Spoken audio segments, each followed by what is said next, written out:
В текущем году в университет поступило свыше 5500 абитуриентов. Педагогический состав СВФУ начинает свою работу с традиционного заседания актива университета. На мероприятии были подведены итоги прошедшего учебного года, а также озвучены приоритетные задачи на предстоящий. Подробнее о основных целях университета расскажет Марфирина Алексеева.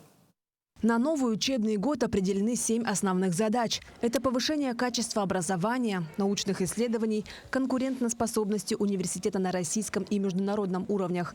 Также будет усилена работа по внедрению эффективных форм развития патриотической культуры у молодежи и формирования социальной ответственности обучающихся. Ряд поставленных задач касается развития технологического университета России, созданию новых решений и технологических пакетов для развития Крайнего Севера и Арктической зоны. Мы будем вводить новые сетевые программы, экспансия наших программ в международной сфере, развитие в сторону стран Азии, Африки, совместные программы, исследования, исследований на следующий уровень, потом координация наших программ развития с программами развития макрорегиона. Вот сейчас же будут в связи с новыми обстоятельствами и так далее будут меняться концепции развития Арктики и Дальнего Востока. Мы, конечно, как один из федеральных университетов будем вводить свою лепту и в эту большую программу.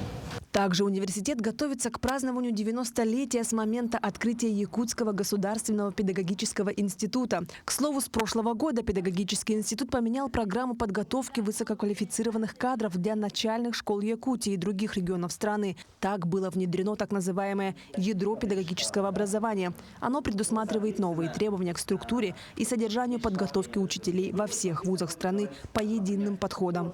Это прежде всего целевая подготовка учителей, биологов, химиков, географов, в целом естественников. Далее мы будем рассматривать те новые требования, которые обновлены в рамках общего среднего образования.